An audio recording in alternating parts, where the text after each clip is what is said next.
అసలు smoking causes cancer అని రాస్తారు కానీ ఆ డబ్బా మీద స్మోకింగ్ కాజెస్ ఇంపార్టెన్స్ అని రాయాలి. The history of Viagra then they will know. ఏంటి సార్ చెప్పండి వయాగ్రా. హైపోస్పీడియస్ అంటే ఏమిటి, దీన్ని ఎలా గుర్తించాలి? యూరిన్ హోల్ టిప్లో లేకోకుండా కొంచెం వెనుకకున్నా, ఫుల్గా వెనుకకున్నా, బాగా కిందకున్నా.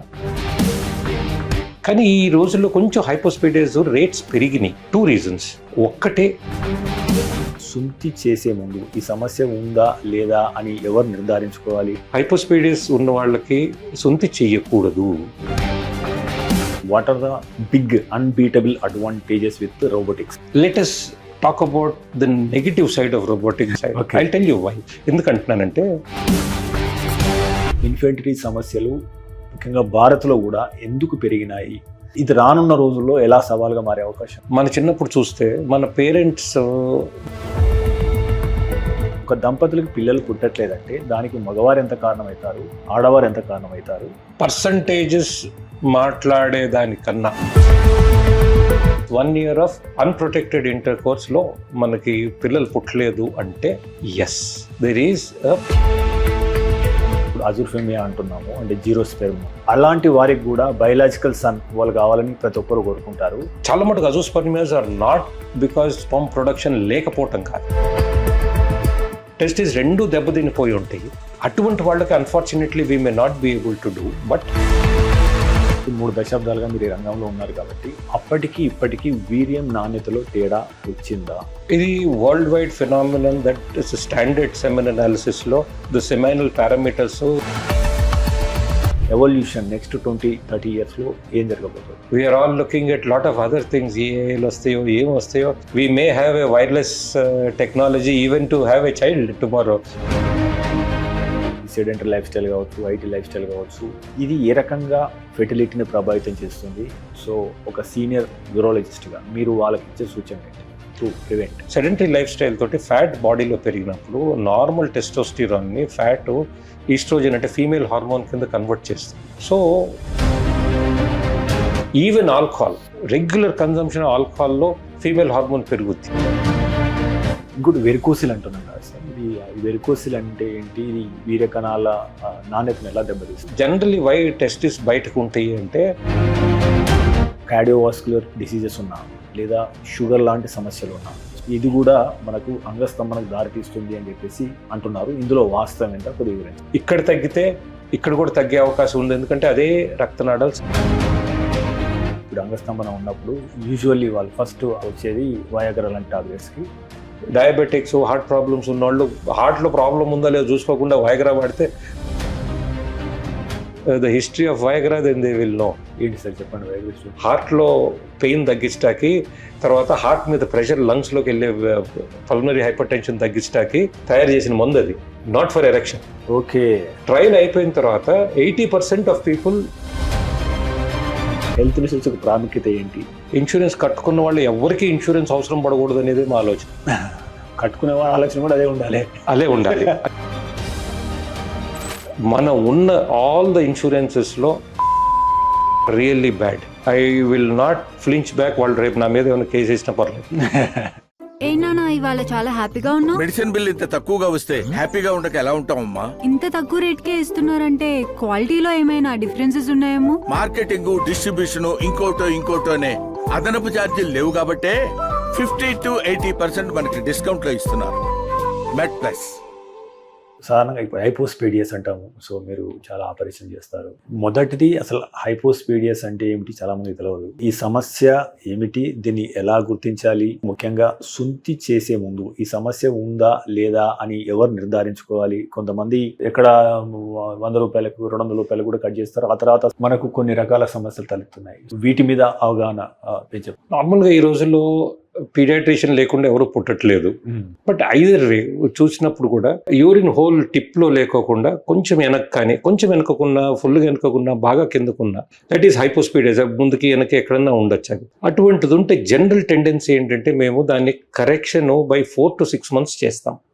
సంవత్సరాలు ఆగం. పెరిగే కొద్దీ స్కిన్ థిక్నెస్ వచ్చి కాంప్లికేషన్ రేట్ పెరుగుతుంది. సో మనకి గమనిస్తేనే పిల్లోడు పుట్టిన తర్వాత అన్ని బాగున్నాయా లేదా అని ఒకసారి చూసుకుంటే, స్నానం చేయించేటప్పుడు ఒకసారి జాగ్రత్తగా చూసుకుంటే ఓ బీజం కింద 2 బీజాలు ఉన్నాయా లేదా, ఒకటి పైన ఉందా ఒకటి లోపలికి ఉందా, సో అవి మనకి అవగాహన తెలుస్తుంది. ఏదైనా ఉంటే ఇమీడియట్గా వాటిని సరి చూసుకొని అవి సరి చేస్తే పిల్లలు నార్మల్ అడల్ట్స్ లాగా పెరుగుతారు, ఎటువంటి ఇబ్బంది ఉండదు వీటిల్లో. కానీ ఈ రోజుల్లో కొంచెం హైపోస్పీడియస్ రేట్స్ పెరిగినాయి ఓకే 20-25 ఇయర్స్కి ఇప్పటికి. 2 రీజన్స్. ఒక్కటే late marriages, late child birth. రెండోది use of pesticides. General use of pesticides మూలంగా the amount of hypospadias has increased. ఎందుకంటే మదర్ వూమ్ లో ఉన్నప్పుడు it has change the hormonal milieu.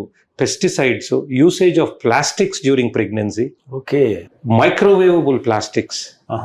మైక్రోవేవబుల్ plastics లో తింటే థాలేట్స్ అని ఉంటాయి అండ్ బిస్ఫినాల్స్ అని, అవి బాడీలోకి వెళ్ళి నార్మల్ మేల్ హార్మోన్స్ నుంచి ఫీమేల్ హార్మోన్స్ కొంచెం కన్వర్ట్ అయ్యి హైపోస్పీడియస్లో వస్తాయి. అది ఐసీయూలో ఉన్న బేబీస్లో because of IV fluids and all tubings తోటి దే హ్యావ్ మోర్ ఒబేసిటీ.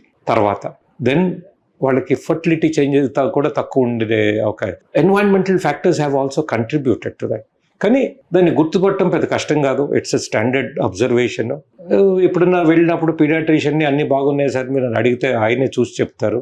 ఒకవేళ హైపోస్పీడియస్ ఉంది అంటే ఎస్, ఒకసారి పీడియాట్రిక్ యూరాలజిస్ట్ని కలిసి ఏ రకంగా దాన్ని సరి చేసుకోవచ్చు, 1 స్టేజ్ 2 స్టేజ్లో లాంగ్ టర్మ్ ఎలా ఉంటుంది మీరు అనేది సుంతి చేయటం మాత్రము చేసేవాళ్ళు కొంచెం జాగ్రత్తగా ఉండాలి. అది చూసుకొని నార్మల్గా లేకపోతే దాన్ని ఖచ్చితంగా సొంతి చేయకూడదు. ఎందుకంటే ఈ హైపోస్పీడియస్ రిపేర్ చేసినప్పుడు ఆ స్కిన్ ఏదైతే ఉందో that is the most important skin. ఎక్కడ నుంచైనా వేరే స్కిన్ తీసి పెట్టచ్చు కదా అండి అంటే కాదు.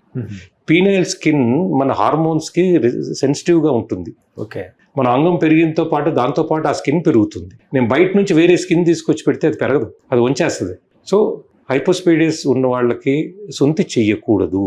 అది రిపేర్ చేసిన తర్వాత సొంత అయిపోయినట్టు ఆటోమేటిక్గా అవుతుంది because we'll use that skin. అంటే హైపోస్పీడియస్ ఫెయిల్ అయినాయి అని కూడా కొన్నిసార్లు మనం వింటుంటాం. సో అసలు హైపోస్పీడియస్ ఎందుకు ఫెయిల్ అవుతాయి? మీ దగ్గరికి అటువంటి ఆపరేషన్లు ఏమైనా వచ్చినాయా?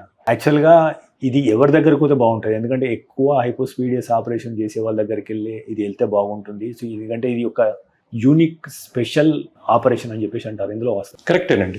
ఎవరైనా కూడా ద నంబర్ ఆఫ్ సర్జరీస్ చేస్తుంటే వాళ్ళ ఎక్స్పర్టీస్ పెరుగుతుంది, వాళ్ళ కాంప్లికేషన్ని లిమిట్ చేసే అవకాశం ఉంటుంది. ఫెయిల్యూర్ అనేది is an essential part of the whole surgical or any medical medicine it self is a imperfect science. ఈ రోజున మీరు నేను ఉన్నాం, మీ బాడీకి ఏది సూట్ అవుతుందో నా బాడీకి ఏది సూట్ అవుతుందో ఇద్దరికి ఒకటే సూట్ అయితే కాదు for the same disease. So it's an imperfect science for that particular individual. So complication fail అవటం అనేది is an integral part of hypospadias. Expert చేతిలో 4-5% ఫెయిల్యూర్ రేట్ ఉంటుంది, నాన్ ఎక్స్పర్ట్ చేతిలో 20-25% ఫెయిల్యూర్ రేట్ ఉంది. మాకు వీ గెట్ ఎందుకంటే 1-2 చోట్ల fail అయ్యి ప్రాబ్లం ఉన్నాయి వస్తాయి. మా చేతిలో ఫెయిల్యూర్ లేదా అని అడిగితే ఎస్ దేర్ ఈజ్ 100% సక్సెస్ నేను అన్నాను అనుకోండి. ఎనీ సర్జన్ ఎవరన్నా 100% సక్సెస్ అంటే ఇట్ ఈస్ ఇదే someone is bluffing. Okay, failure rate is a part and parcel of it. Then దాన్ని కేర్ఫుల్గా we'll have to repair those things and they can be repair. Yes, ఎవరైతే ఎక్కువ చేస్తారో so ఎవరి దగ్గరికి వెళ్ళాలి? పీడియాట్రిక్ యూరాలజిస్ట్ స్పెసిఫిక్గా అండ్ మెయిన్లీ యూరాలజీ వాళ్ళు పీడియాట్రిక్ చేసే వాళ్ళు ఒక అడ్వాంటేజ్ ఏంటంటే పెద్ద అయిన తర్వాత కూడా వాళ్ళని చూస్తారు. మీరు ఒకసారి పీడియాట్రిక్ సర్జన్ చేసిన వాళ్ళు దాని తర్వాత 12 yearsకి 15 yearsకి వస్తారు.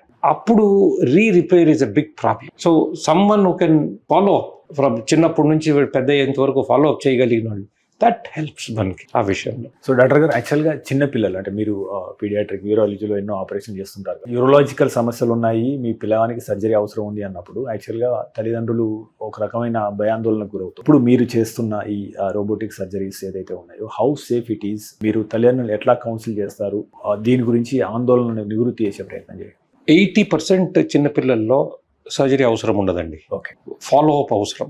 అంత బాగుందని వదిలేయటాగలేదు, ఎందుకంటే ఆ సిమ్టమ్స్ వచ్చేటప్పటికి మనం we would have lost lot of things. But surgery అవసరమైనప్పుడు చాలా మటుకు లాప్రోస్కోపీ కానీ రోబోటిక్ సర్జరీ తోటి 80% ఆఫ్ ద సర్జరీస్ మనం క్లియర్ చేయాలి. పేరెంట్స్ అన్న తర్వాత ఎవరికైనా కొంచెం ఆందోళన ఉంటుంది. కానీ ఈ రోజులో ఒకనాడు ప్రతి సర్జరీ చేస్తే చనిపోతారో ఉంటారో అనే మాటకి ఈ రోజున very rarely we see that. అంటే అన్ని రకాలుగాను they improve, surgical techniques improve అయినాయి, సర్జికల్ సూచర్స్ కానివ్వండి, మందులు కానీ ఇంప్రూవ్ అయినాయి, అనెస్థెటిక్ టెక్నిక్స్ ఇంప్రూవ్ అయినాయి, లోపల ఇన్స్ట్రుమెంట్స్ ఇంప్రూవ్ అయ్యాయి.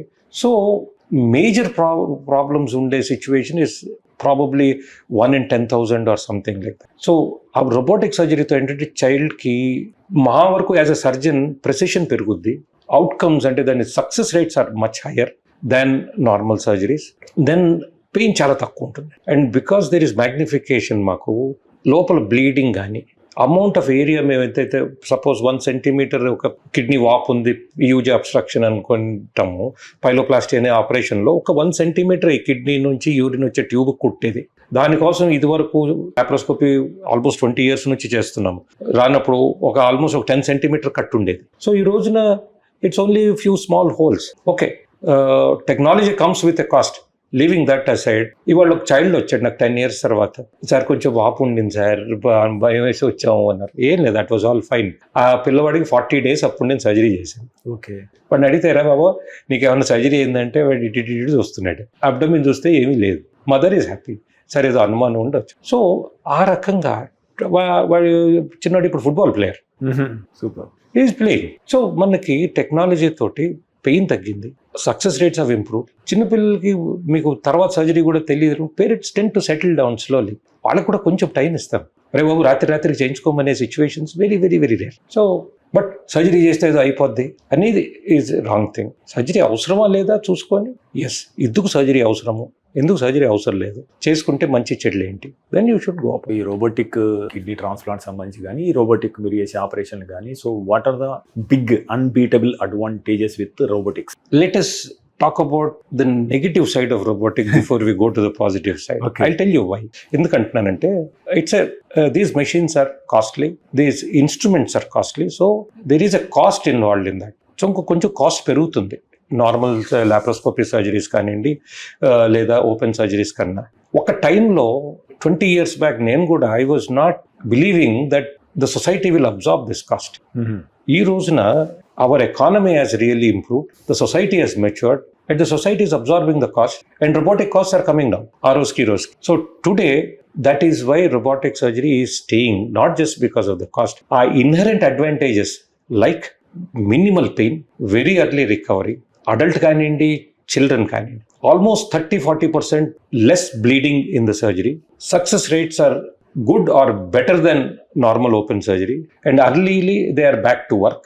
ఈవెన్ చిన్నపిల్లలు కూడా పెయిన్ లేకుండా తొందరగా రికవర్ అయితే బ్యాక్ టు వర్క్ ఎక్కడ ఉంది అంటే parents are back to work. పిల్లడు శుభ్రంగా ఆడుకుంటూ తిరుగుతూ ఉంటే they are back to work. వాటి చుట్టూ కూర్చొని అయ్యో పాపం ఏమవుతుందనే ఇష్యూ ఉండదు.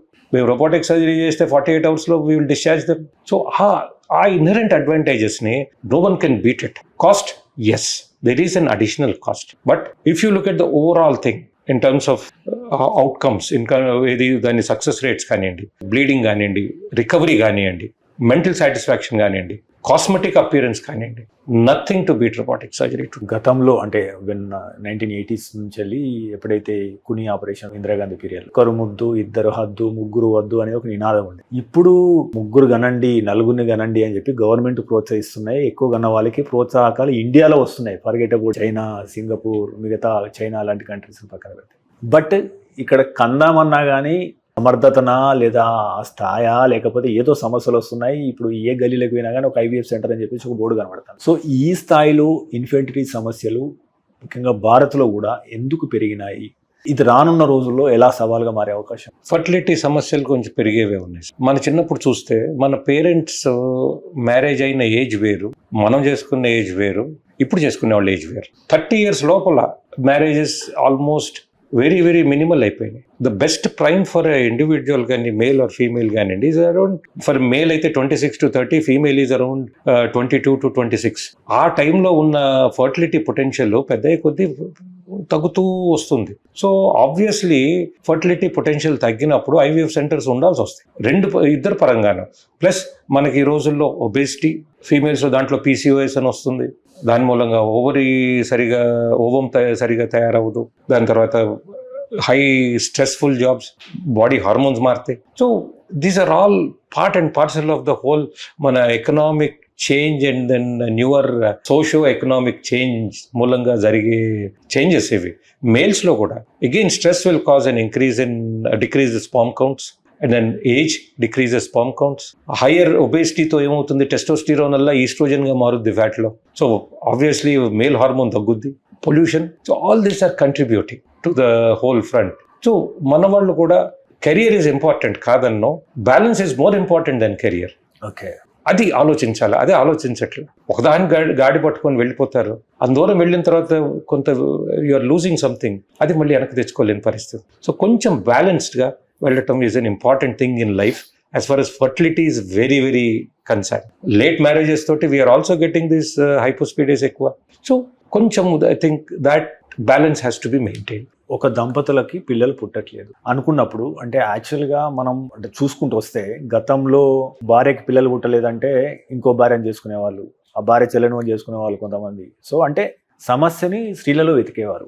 ఇప్పుడు మనం కొద్దిగా అవగాహన పెంచే ప్రయత్నం చేద్దాం. ఒక దంపతులకు పిల్లలు పుట్టట్లేదంటే దానికి మగవారు ఎంత కారణమవుతారు, ఆడవారు ఎంత కారణమవుతారు, దీని గురించి పర్సంటేజెస్ మాట్లాడే దానికన్నా it is equal responsibility. Problem ఒకళ్ళో ఉండొచ్చు, ఒకళ్ళు ఉండకపోవచ్చు, ఇద్దరిలోనూ ఉండొచ్చు. Definition is 1 year of unprotected intercourse లో మనకి పిల్లలు పుట్టలేదు అంటే yes, there is a problem somewhere. So female partner side కూడా ఎవాల్యుయేషన్తో పాటు male partner evaluation same time 100% important. Okay, male partner very simple, semen analysis normal ఉంటే generally 1 part of it can be almost excluded. కాబట్టి let us not look at percentages. ఇద్దరు సంపాల్లో చూసుకోవాలి. ఇక్కడ problem ఉంది, నాలో ప్రాబ్లం లేదు అని తిరగటం కాదు. There could be problem on the female partner side, అదే టైంలో మేల్లో కూడా ప్రాబ్లం ఉండొచ్చు. సో ఎప్పుడైతే ఎవాల్యుయేషన్కి వెళ్ళినప్పుడు ఇద్దరు ఒకసారి ఎవాల్యుయేట్ చేయించుకోవాలా. దాన్ని బట్టి ఇట్ విల్ టేక్ ఎవరి దగ్గర ప్రాబ్లం ఉందంటే చూసుకుంటాం. సో పాతకాలం thinking is wrong and it is been debunk. So ఏం ఇష్యూ లేదు ఈ రోజు. విలువైన విశ్వసనీయమైన ఆరోగ్య సమాచారాన్ని అందించడానికి మనం మెడ్ప్లస్ 1 TVని ఏర్పాటు చేశాం. అనతి కాలంలోనే మనం 3 లక్షలకు పైగా సబ్స్క్రైబర్లు, అదే రకంగా 7 కోట్ల వ్యూస్ను సాధించుకున్నాం. మీ సహకారానికి ప్రత్యేక ధన్యవాదాలు. అయితే మన ఛానల్ చూస్తున్న వారిలో ఇప్పటికీ 94% పైగా మంది సబ్స్క్రైబ్ చేసుకోకుండానే చూస్తున్నారు. మీకు తెలుసు, మనం దేశంలో ఉన్న టాప్ డాక్టర్ను ఇంటర్వ్యూ చేస్తూ వస్తున్నాం. అదేవిధంగా అమెరికాలో ఉన్న టాప్ డాక్టర్స్ని ఎంతో మందిని ఇంటర్వ్యూ చేయడం ద్వారా మనం తెలుగులో ఎంతో విశ్వసనీయమైన ఆరోగ్య సమాచారాన్ని ఇస్తూ వస్తున్నాం. సో ఇలాంటి ఇంటర్వ్యూలు మరిన్ని చేయడానికి మాకు అవకాశం ఇవ్వడానికి మీరు ఈ ఛానల్ని సబ్స్క్రైబ్ చేసుకోండి. అదే రకంగా ఈ ఛానల్ని సబ్స్క్రైబ్ చేసుకోవడం ద్వారా ఈ విలువైన సమాచారం ఏదైతే తెలుగులో ఉందో ఇది 10 మందికి చేరి వారికి కూడా ఉపయోగపడే అవకాశం ఉంటుంది. So please subscribe and watch MedPlus 1 TV. ఇప్పుడు అజూర్ఫేమియా అంటున్నాము, అంటే జీరో స్పెర్మ్, అలాంటి వారికి కూడా బయలాజికల్ సన్ వాళ్ళు కావాలని ప్రతి ఒక్కరు కోరుకుంటారు. సో అది రూల్డ్ అవుట్ అవుతుందా? సో వారికి బయలాజికల్ సన్ కావాలనుకున్నప్పుడు, అజూర్ఫేమియా ఉన్నప్పుడు, what are the latest technologies available right now? Rule out is only in about very small percentage of people. Even in azoospermia, 60-70% can have their own biological kid. చాలా మటుకు azoospermias are not because sperm production లేకపోవటం కాదు. Some level of arrest ఎక్కడంటే తయారైన దగ్గర మధ్యలో ఆగటమో లేకపోతే బయటికి రాకపోవటము, సో అటువంటి సిచ్యువేషన్స్ ఉంటాయి. సో అబౌట్ 60-70% టెస్టిస్లోంచి స్పర్మ్ పికప్ చేసుకొని they can have their own biological child. ఇది ఓన్లీ వెరీ స్మాల్. ఒకవేళ అందులో కూడా రాకపోతే మైక్రోటీసీ అని ఉంటాయి. సో ఈ టెస్టిస్ని మనం చూసుకొని మైక్రోస్కోప్ కింద చూసి ఆ చిన్న ట్యూబ్యూల్స్ తీసుకొని దాంట్లోంచి స్పర్మ్ తీసి we can have a biological child. So కొంతమందికి టోటల్ టెస్టిక్యులర్ ఫెయిల్యూర్ ఉంటుంది, టెస్టిస్ 2 దెబ్బతినిపోయి ఉంటాయి. అటువంటి వాళ్ళకి unfortunately we may not be able to do. But a testicular transplant is one thing which is being explored seriously. Okay, we have some people here, కొంత Somalia నుంచి వచ్చిన వాళ్ళు ఉన్నారు. పాపం వాడి గన్ షాట్ వూండ్ 2 టెస్టిస్లోంచి వెళ్ళిపోయి. కొంతమంది పిల్లలకి హార్మోనల్ ప్రాబ్లంగా 2 టెస్టిస్లు ఉండవు.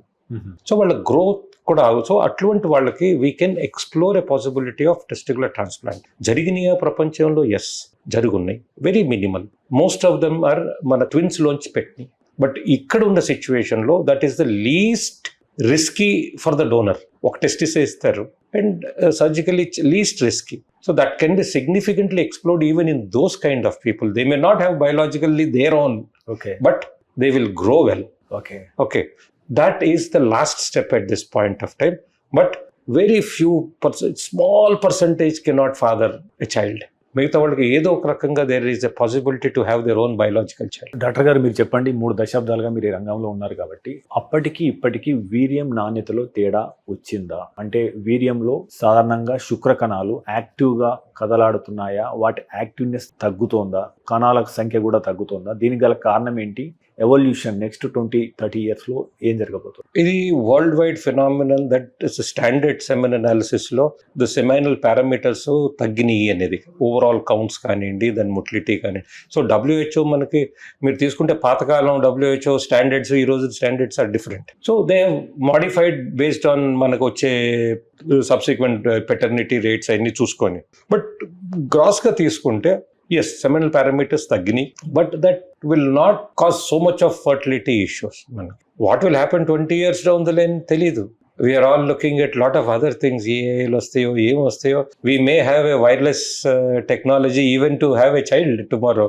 We never know. So on the lighter note which I was speaking, but let us not prophesize that తగ్గిపోతుంది, ఇది అవుతుంది అది అవుతుంది అనేది. I don't think that should be our outlook. Okay. Yes, changing environmental factors, changing social factors, but the bodily changes also would occur.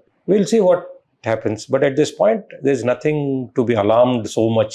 ఏదో అయిపోతుంది అనే doomsday scenario అయితే లేదు. పక్కనే almost 8 lakh people are working. వీళ్ళు ఎక్కువ గంటలు కూర్చొని పని చేయాల్సి వస్తుంది, ల్యాప్టాప్స్ ఒళ్ళో పెట్టుకోవాలి పని చేయాల్సి వస్తుంది. సో కొంతమంది యాక్చువల్గా అంటే బికాస్ ఆఫ్ వర్క్ హోమ్ అని, ఇంకోటి స్ట్రెస్ నడుస్తుంది, ఇంకొకటి సెడెంటరీ లైఫ్ స్టైల్ కావచ్చు, ఐటీ లైఫ్ స్టైల్ కావచ్చు. ఇది ఏ రకంగా ఫెర్టిలిటీని ప్రభావితం చేస్తుంది? సో ఒక సీనియర్ యూరాలజిస్ట్గా మీరు వాళ్ళకి ఇచ్చే సూచనలు ఏంటి టు ప్రివెంట్? కూర్చొని వర్క్ చేయటం అనేది that's a part and parcel of. మనం ఒకనాడు వ్యవసాయం చేసేవాళ్ళం, ఈరోజు వ్యవసాయం కూడా ఎవరు పోయి దున్నట్లేదు, అందరూ ట్రాక్టర్ మీదే వెళ్తున్నారు.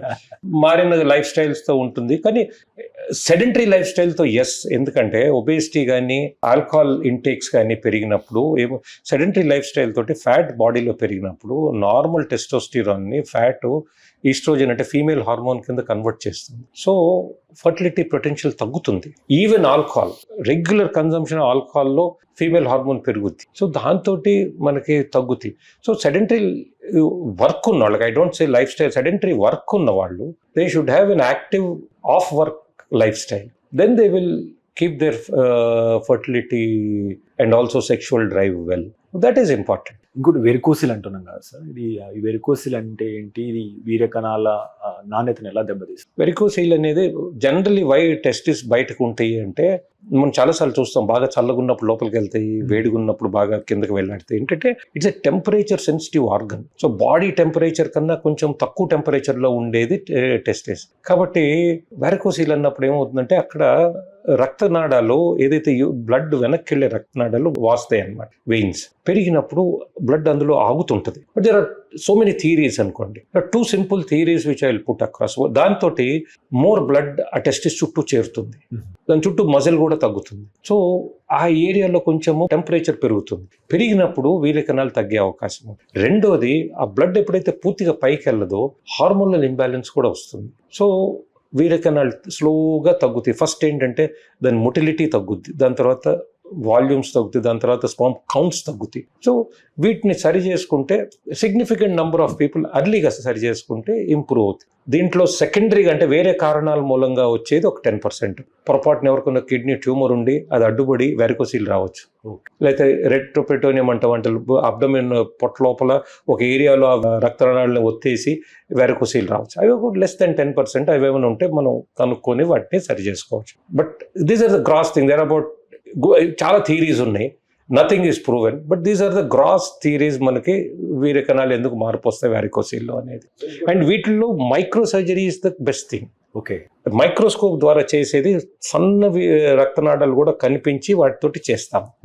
అగైన్ ఇందులో ఎంబోలైజేషన్ ఉంది. ఇది కూడా అది ఎంబోలైజేషన్ పాతకాలంలో పెల్లమోస్ ప్రొసీజర్ అని ఉండేది. అంటే డైరెక్ట్గా లాప్రోస్కోపీ ద్వారాను అక్కడ పైన మెయిన్ రక్తనాళాన్ని క్లోజ్ చేయటం. దానికి మైక్రో సర్జరీకి 50% better success rate with micro surgery. మనకి సేమ్ థింగ్ ఎంబోలైజేషన్, చిన్న కట్టు ఉండదు ఇక్కడ నుంచి చేసేస్తాము అంటే అది కూడా సేమ్ థింగ్. సో ఎంబోలైజేషన్కి మనకి the amount of success rate versus micro surgery is 50% low in embolization and it is twice the costly than micro surgery. Okay, తక్కువ సక్సెస్ రేటు, ఎక్కువ ఖర్చు. జస్ట్ బికాజ్ ఏదో అరే ఏముండదు, చిన్న కట్టు ఉండదు అనేది. సో అది ఒక్కటే కొంచెం మన వాళ్ళు జాగ్రత్తగా అర్థం చేసుకోవాలి. అంటే 40 సంవత్సరాల పైబడిన 5 ఒకరికి ఈ ఎరెక్టల్ డిస్ఫంక్షన్ వస్తుంది, అంగం గట్టి పడతలేదు. సో దీన్ని అంగస్తంభన అంటారు. దీనికి గల కారణాలు ఏంటి? సో ఈ సమస్యను మనం ఏ రకంగా పరిష్కరించగలం? అంటే కొంతమంది అనేది ఏంటంటే కార్డియోవాస్కులర్ డిసీజెస్ ఉన్నా, లేదా షుగర్ లాంటి సమస్యలు ఉన్నా ఇది కూడా మనకు అంగస్తంభనకు దారితీస్తుంది అని చెప్పేసి అంటున్నారు. ఇందులో వాస్తవం ఎంత కొద్దిగా వివరించి. అది వాస్తవమే, అది కరెక్ట్ కూడా. మీ లాస్ట్ పార్ట్ ఫస్ట్ మాట్లాడుకుందాము. డయాబెటీస్ కానీ హార్ట్ ఇష్యూస్ కానీ ఉంటే అవన్నీ అక్కడుండే హార్ట్లో ఉండే బ్లడ్ వెసలు, పెనిస్లోకి వచ్చే blood వెసలు almost the same callipers. So ఒకవేళ ఎవరికైనా అంగస్తంభన తగ్గింది అంటే డయాబెటీస్ ఉన్న వాళ్ళకి హార్ట్ చెకప్ చేయించుకుంటాం ఇంపార్టెంట్. ఇక్కడ తగ్గితే ఇక్కడ కూడా తగ్గే అవకాశం ఉంది, ఎందుకంటే అదే రక్తనాళాలు సన్నమయ్యే అవకాశం ఉంటాయి. సో దాంట్లో పూర్తి వాస్తవం ఉంది అండ్ దాన్ని కేర్ఫుల్గా మనం చూసుకోవాలి. రెండోది స్మోకింగ్. అసలు స్మోకింగ్ కాజెస్ క్యాన్సర్ అని రాస్తారు కానీ ఆ డబ్బా మీద స్మోకింగ్ కాజెస్ ఇంపార్టెన్స్ అని రాయాలి. ఓకే, అంత డేంజర్ యాక్చువల్గా. అమౌంట్ ఆఫ్ ఇంపార్టెన్స్ స్మోకింగ్ తో వచ్చేది చాలా హై. క్యాన్సర్ ఓకే వస్తుంది. సో ఈ రోజున ఎవరైనా స్మోకింగ్ తగ్గించారండి క్యాన్సర్ వస్తుందని. ప్రతి బడ్జెట్ లో మనకి సిగరెట్ల మీద ట్యాక్స్ పెరుగుతూనే ఉంటుంది, అయినా సిగరెట్ సేల్స్ తగ్గలేదు, తాగేవాళ్ళు తగ్గలేదు. క్యాన్సర్ వస్తే ఉంటాం పోతే పోతాం అనుకుంటారు. ఉన్న రోజులు బాగున్న వాళ్ళు అనుకున్న వాళ్ళకి they should be having this issue. So smoking, అందుకే స్మోకింగ్ తోటి హార్ట్ అటాక్ వస్తే ఎక్కడైనా రక్తనాళాలు సన్నపడటం మొదలెడితే it will also show penis దగ్గర అండ్ అంగస్తంభన తగ్గుతుంది. అది కాకుండా there are 2 aspects of sexual dys. ఒకటి సైకలాజికల్ ఆస్పెక్ట్, ఒకటి internal bodily problem aspect. Bodily problem ఉండేవాళ్ళు 20%, 80% సైకలాజికల్ ఆస్పెక్ట్స్. కొంచెం ఇన్కంపాటబిలిటీ, కొంచెం పెరిగే కొద్దీ ఉన్న రెస్పాన్సిబిలిటీస్కి, స్ట్రెస్కి, స్ట్రెయిన్కి. సో వాళ్ళకి చాలా మటుకు కొంచెము రిలాక్స్ అయ్యి వాళ్ళకి కాన్ఫిడెన్స్ ఇవ్వటానికి కొన్ని మెడికేషన్స్ తీసుకుంటే వాళ్ళు they will do well in their life. ఆ 20% ఎవరైతే ఆర్గానిక్ ప్రాబ్లమ్స్ ఉన్నాయో ఒక్కోసారి అక్కడ కూడా వీనస్ రిటర్న్ వెళ్ళిపోతుంది, ఎందుకంటే బ్లడ్ ఆగితేనే అక్కడ అంగస్తంభం జరుగుతుంది. సో అటువంటి ఇష్యూస్ ఉన్నా, లేకపోతే బ్లడ్ ఫ్లో సరిగా లేకపోయినా, కొంతమంది సివియర్ సైకలాజికల్ ఉన్నా వాళ్ళకి we need to do surgical treatment. దాంట్లో పినైల్ ప్రాస్థెసిస్ అని ఉంటాయి. We can put in the process పెట్టుకుంటే మనకేం తెలియదు, కాన్స్టెంట్గా ఎరెక్షన్ ఉంటుంది అని. There are varieties of processes, కానీ అట్లేం లేదు. ప్రాసెస్ ఉన్న వాళ్ళు కూడా they will enjoy the sexual life. వాళ్ళకి ఆర్గాజం ఉంటుంది, వాళ్ళకి ఫీలింగ్స్ ఉంటాయి, ప్లస్ ఒక్కోసారి టెస్టోస్టిరాన్ తగ్గచ్చు. So there are other reasons, but majority of them probably this is the only disease 100% treatment ఉందేమో. ఓకే, ఇంక దేనికి 100% మాట్లాడడం మెడిసిన్లో. So treatment is 100%. The varied method treatments ఏదో రకంగా, ఒక రకంగా ఉన్న టాబ్లెట్ ఉండొచ్చు, లేకపోతే లైఫ్ స్టైల్ చేంజ్ ఉండొచ్చు, లేకపోతే సర్జికల్ ఆప్షన్స్ ఉండొచ్చు. ట్రీట్మెంట్స్ ఆర్ వేరీడ్, బట్ ఫుల్గా ట్రీట్మెంట్ ఉంది and they will do well. సాధారణంగా అంటే అబోవ్ 40 పీపుల్ ఎప్పుడైనా ఇప్పుడు అంగస్తంభన ఉన్నప్పుడు యూజువల్లీ వాళ్ళు ఫస్ట్ వచ్చేది వయాగ్రా లాంటి టాబ్లెట్స్. ఆ తర్వాత ఈ మధ్య క్లైమెక్స్ లాంటి స్ప్రేస్ కానీ, లాంగ్ లాస్టింగ్ స్ప్రేస్ కానీ, ఈ మధ్య అంటే కొంతమంది కండోమ్స్ ని అటువంటి లిక్విడ్ పెట్టి లాంగ్ లాస్టింగ్ కండోమ్స్ అని చెప్పేసి అంటున్నారు కదా. What are the best options? అంటే ఎటువంటి జాగ్రత్తలు తీసుకోవడం ద్వారా ఇబ్బంది కాకుండా? స్ప్రేస్ జనరల్లీ ఏంటంటే అవి essentially they will decrease the sensation on the penis అండి. సో ఆబ్వియస్లీ సెన్సేషన్ తగ్గినప్పుడు సార్ట్ ఆఫ్ దట్ థింగ్, దాంతో you will not develop that orgasm. రానంత వరకు it will increase your time. Even the condoms also, the long lasting condoms ఏంటి, it decreases the sensation. Okay. So the male ki sensation tagguddi. So they will last a little more longer. Condoms they can use, but ఏంటంటే అపోహేంటంటే generally ఎవరైనా they can't do more than 2-3 minutes. Story is over there. ఆ బయట ఏదో blue film చూసి 10 నిమిషాలు 20 నిమిషాల్లో చూడటం అనేది it's not a possible thing. So that is a different thing. These can be used కానీ but not on a regular basis. అంత సిచ్యువేషన్ ఉంటే there are some little Viagra వాడచ్చు, but again diabetics, heart problems ఉన్న వాళ్ళు హార్ట్లో problem ఉందా లేదో చూసుకోకుండా వయాగ్రా వాడితే they will be problem. Flow పెంచినప్పుడు అసలు actually if someone knows the history of Viagra then they will know. ఏంటి సార్ చెప్పండి Viagra story? History Pfizer Viagra మనకి మామూలుగా హార్ట్ ప్రాబ్లం ఉంటే సార్బిట్రేట్ పెట్టుకోమంటారు చూసారా, దాంతో అదే టైప్లో nitric oxide inhibitor is a different thing. హార్ట్లో పెయిన్ తగ్గించడానికి, తర్వాత హార్ట్ మీద ప్రెషర్ లంగ్స్లోకి వెళ్ళే పల్మనరీ హైపర్ టెన్షన్ తగ్గించడానికి తయారు చేసిన మందు అది, నాట్ ఫర్ ఎరెక్షన్. ఓకే, అది ట్రయల్ జరిగేటప్పుడు, ట్రయల్ అయిపోయిన తర్వాత 80% of people they did not return this medicine okay to Pfizer. Then Pfizer said, why did they not return? So they went back to every person, and it was not returned by males actually. Went back to every person and they realized that they had great erections. Then they repurposed it for erection. Okay. That is how the first oral drug for erection had come, and it was by accident. So heart is an important thing when you take these medications. ఇప్పుడు మారినాయి, there are long acting medication, there are short acting medications వచ్చినాయి. So heart checkup for older people is important ఈ మందులు ఇచ్చే ముందు, because it will effect that area also.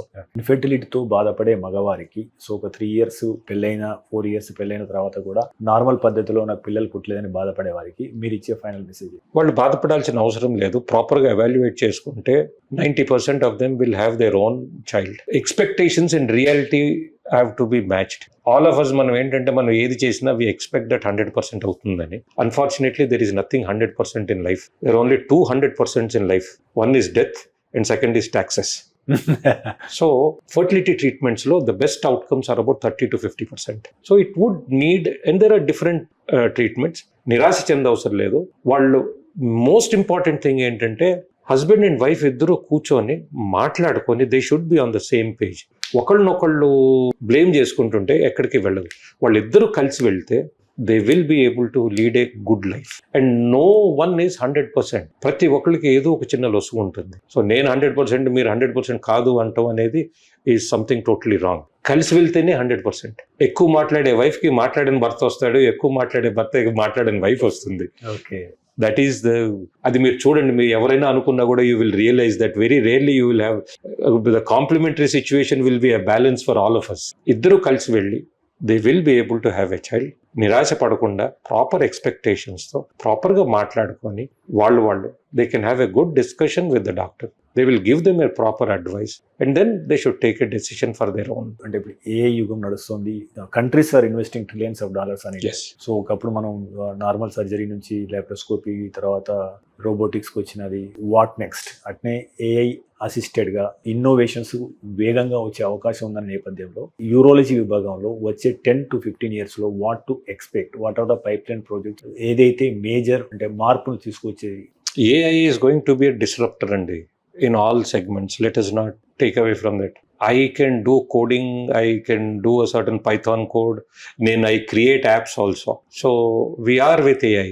Urology lo at this point what AI can bring ఏంటంటే it will be big in robotic surgery where మేము image ని అక్కడ incorporate చేసి AI ఎప్పుడు పెడితే AI can tell me you are 3 millimeters away from the main blood vessel, be careful. It can give me that, and that is going to come very, very soon.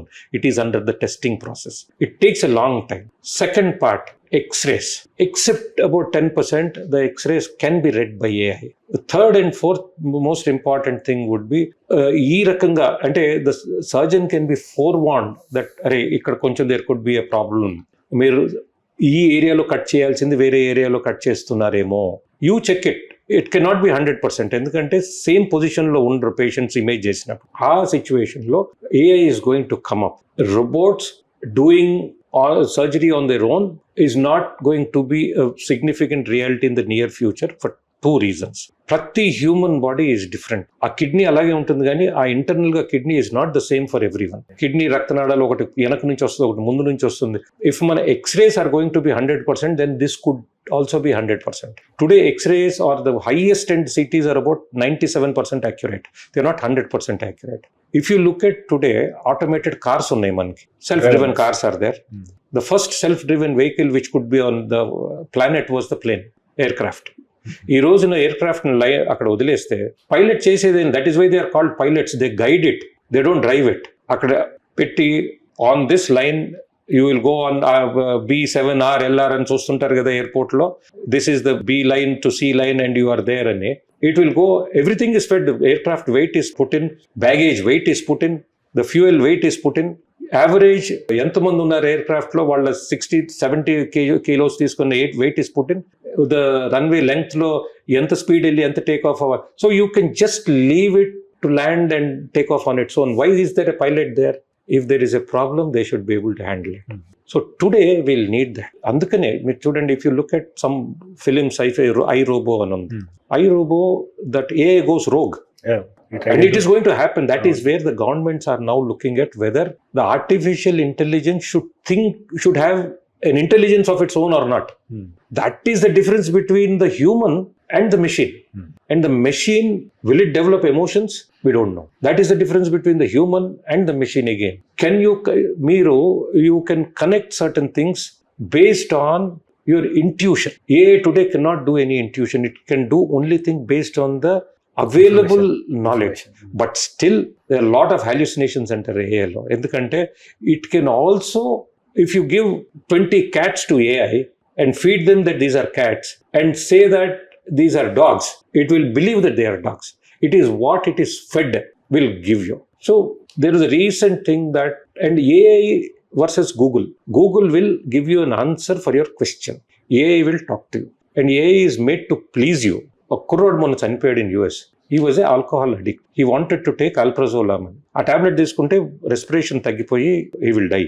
He asked AI whether I should take it or not. AI initially said you should not take it, you consult your doctor. Then he started asking AI what is alprazolam, whether someone could take it or not. And slowly it started conversing with that individual. And ultimately it came to a level where it said you can take some time. And he forgot that this fellow was an alcoholic. Unfortunately, he died taking with that overdose. So, how you use that is important. అదే 100% correct అనుకుంటాం మన తప్పు. మన విచక్షణ కూడా మనం ఉండాలి. మీరు ఏది అడిగితే ఎట్లా అడుగుతారు అనేది కూడా important. That is why it is not set that మీరు క్వశ్చన్ అడగరు ఏఐని. You have to prompt the AI to give you the answer. And if you don't prompt properly you will get a wrong answer. అందుకని prompt engineering అని ఉంది ఇప్పుడు. So usage of AI has to be proper intelligence. So that's what I said. The AI is as stupid as you till you don't realize it. As intellectual as you. No. No. You are more intelligent than the AI. Absolutely. Intuition ledu. You are more intelligent than the AI because you can figure out what is correct and wrong. But you are as stupid as this. Yes. There you cannot differentiate. So AI will bring a revolution. AI is going to bring in new drugs. ఈ రోజున pharma ల్యాబ్లో కూర్చొని చేయాల్సిన అవసరం లేదు. You can repurpose, you can create new drugs. There are about 20 drugs which have been created by AI today. It is going to make a revolution. It's going to change how the surgeons also would do surgery. It would enhance our ability and decrease complications. AI is going to stay. It is going to improve the surgical expertise. Med plus లో అదే medicine అదే quality. Marketing, distribution, ఇంకోటి అంటూ వీళ్ళకి అదనపు ఛార్జీలు ఉండవు. అందువల్లే 50 to 80% డిస్కౌంట్ లో మనకు అందిస్తున్నారు. ఫైనల్ సార్, మీ మిరాకిల్ కేసు గురించి మాట్లాడదాం. ఎందుకంటే సో మీకు చాలా అవార్డ్స్ వచ్చినాయి. అవార్డ్స్ల కన్నా అంటే ఒక కృతజ్ఞత తెలిపిన రోగి ఎట్లయితే ఉన్నాడో ఆ పేషెంట్ స్టోరీస్ మీకు ఎక్కువ ఆనందాన్ని ఇస్తాయి. సో అటువంటి అంటే మీరు కళ్ళు మూసుకుంటే గుర్తొచ్చే మీ పేషెంట్ స్టోరీస్ విచ్ మీకు చాలా ఆనందాన్ని ఇచ్చిన స్టోరీస్ గురించి. చాలానే ఉన్నాయండి, but I think I can give you 2 stories. Okay. ఒక లేడీ, షీ వాజ్ రెగ్యులర్గా యూరిన్ ఇన్ఫెక్షన్స్ వస్తూ ఒక కిడ్నీ చిన్నదైపోయి చెడిపోయి పిల్లలు లేరు అండ్ యూరిన్ తెలియకుండా కారిపోతుంది. కేర్ఫుల్గా చూస్తే she had a rare disorder. అది ఏంటంటే యూరిన్ ప్యాసేజ్ నార్మల్ వజైనాలోకి ఓపెన్ అయ్యి regular intercourse used to be into the bladder. ఆ ఓపెనింగ్ అంత పెద్దదయ్యి ఇంటర్కోర్స్ అయినప్పుడల్లా తనకు యూరిన్ లీక్ అయిపోయేది. And then slowly and then we reconstructed that. So ఆ యూరిన్ ప్యాసేజ్ని రీకన్స్ట్రక్ట్ చేసి తన యూరిన్ కంట్రోల్ తీసుకొని next 2 years now she has 2 children. 2 years she has a girl child, దాని తర్వాత ఇంకో child. Extremely happy for her because proper diagnosis made a small thing. That was more important. చాలా మంది చిన్నపిల్లలకి కిడ్నీలు సరి చేసాము, అవి సరి చేసాము, ఇవి సరి చేసాం, కానీ this was the one thing which I could see the whole life changing. నేను ఆ పేరు మీకు ఇక్కడ చెప్పను, కానీ that number is still with me. అప్పుడప్పుడు ఫోన్ చేసి మాట్లాడుతుంటారు వాళ్ళు. So a simple thing, it was not extremely complicated surgery కాదు. It was a simple surgery to create a normal urine passage and then to be good. Second lady came from US. For the last 6 years, 6 సంవత్సరాలు తను urine చాలా సన్నగా పోసుకుంటాడు. అక్కడ appointment కావాలంటే 3 నెలలు, పోయి ఏదైనా చిన్న ప్రొసీజర్కి ఒక 6 నెలలు, చిన్నగా డైలేట్ చేసి వదిలేసేవారు. కాస్ట్ కూడా ఎక్కువ. కాస్ట్ పక్కన పెట్టండి, cost are different in every countries.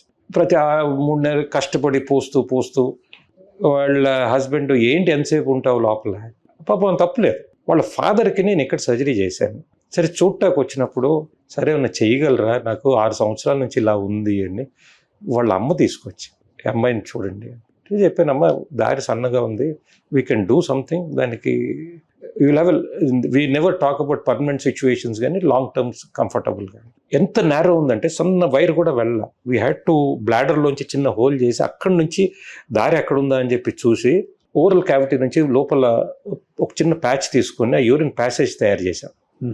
So and she is now more than an year enjoying her life. అంటే small things. Lot of children ఏది యూరిన్ కంటిన్యూస్గా కారిపోతూ మోషన్ తెలియకుండా వచ్చిన వాళ్ళని we can make them dry. That is life changing for them. That is life changing for them. And when we see those people we're extremely happy. We're also worried that they should be careful. But lot of children, అంటే ఒక్కళ్ళని చెప్పలేను, at least hundreds of children nerves problem ఉండి urine కంటిన్యూస్గా కారిపోవటము, motion తెలియకుండా రాకపోవటము, వాళ్ళకి them నార్మల్గా పొయ్యి లేకపోవచ్చు వాళ్ళు, బట్ కారదు. They will be socially dry, వాళ్ళు వాసన రాదు. Even today we operated on a child, వాడు యూరిన్ కంటిన్యూస్గా కారిపోతుంది, బ్లాడర్ ఈజ్ డిఫంక్షన్, వాడు కింద నుంచి యూరిన్ ట్యూబ్ పెట్టుకొని తీసుకోవాలి, వాడికి పెయిన్ వస్తుంది, చేసుకోవాలి. So we create a channel with appendix, pain లేకుండా ట్యూబ్తో తీసుకుంటాడు, ఈ విల్ బి కంఫర్టబుల్. వాడు స్కూల్కి వెళ్తాడు, వాడు పిల్లలతో ఆడుకుంటాడు, ఎగురుతాడు, దుక్కుతాడు. Those things make our life. Health insurance మీద అవగాహన పెంచాల్సిన బాధ్యత డాక్టర్స్గా మీ మీద, మీడియా మీద, మా మీద కూడా ఉంది. కాబట్టి అఫోర్డబిలిటీ ఉండి తీసుకోగలిగే సమర్థత ఉండి హెల్త్ ఇన్సూరెన్స్ను వాయిదా వేసే వారి గురించి అంటే ఏమంటారు? హెల్త్ ఇన్సూరెన్స్ ప్రాముఖ్యత ఏంటి? సో దాని పట్ల నేను I will invest some X amount, but నాకు ఇయర్ ఎండ్ ఏం వస్తలేదు కదా అనుకున్న వారికి మీరు ఇచ్చే సలహా ఏంటి? సో ఇది అవసరమా? ఒక కుటుంబ పెద్దగా మీరు ఏం చెప్తారు? ఇన్సూరెన్స్ అనేది సార్ ఈజ్ ఆల్వేస్ దట్ ఏదైనా అవసరం పడితే అని. ఇన్సూరెన్స్ కట్టుకున్న వాళ్ళు ఎవరికి ఇన్సూరెన్స్ అవసరం పడకూడదు అనేది మా ఆలోచన. ఓకే, బట్ కట్టుకునే వారి ఆలోచన కూడా అదే ఉండాలి. అదే ఉండాలి, అది కూడా కరెక్టే. కానీ హెల్త్ కేర్ అనేది ఏమవుతుందంటే మనకి ఇండియాలో ఇంకా మన హెల్త్ మీద, మన హెల్దీ లైఫ్ మీద అవగాహన బాగానే ఉంది, కానీ దాని మీద దాని importance as a part of life, ఉద్యోగానికి మనకు వచ్చే శాలరీ మీద ఉన్నంత ఇంటెంట్ హెల్త్ మీద లేదు. ఆ నెగ్లెక్ట్ కొంచెం లేకుండా మనం హెల్దీగా ఉంటే that is what will get. రెండోది, ఏది కూడాను I think everything is economical. అది అందరూ రియలైజ్ చేయాలి. ఫ్రీ అనేది is not a part of life. Government ఏది ఫ్రీ ఇచ్చినా ఏదో రూపంలో మనం కట్టిందే మనకు ఫ్రీగా వస్తుంది, కానీ పొలిటీషియన్ జేబులోంచి అయితే రావట్లేదు. Everything is with cost. Even government హాస్పిటల్స్లో కూడా కాస్ట్ ఎవాల్యుయేషన్స్ ఉంటాయి. అందుకనే you may not get all the facilities in the government hospital. Every research, ఎంతో మంది రీసెర్చ్ చేస్తుంటారు, దానికి ఎంతో మెటీరియల్స్ అవసరం అవుతాయి, ఆ మెటీరియల్స్ ఎంతో పడేయాల్సి వస్తాయి, బికాస్ ప్రతి మెటీరియల్ విల్ నాట్ సక్సెస్ అవ్వదు. So research will have lot of cost. అవసరం అయినప్పుడు ఈ రోజున there are very good medicines ఇది క్యాన్సర్ ట్రీట్మెంట్స్లో, కానీ ద కాస్ట్ ఇస్ హై.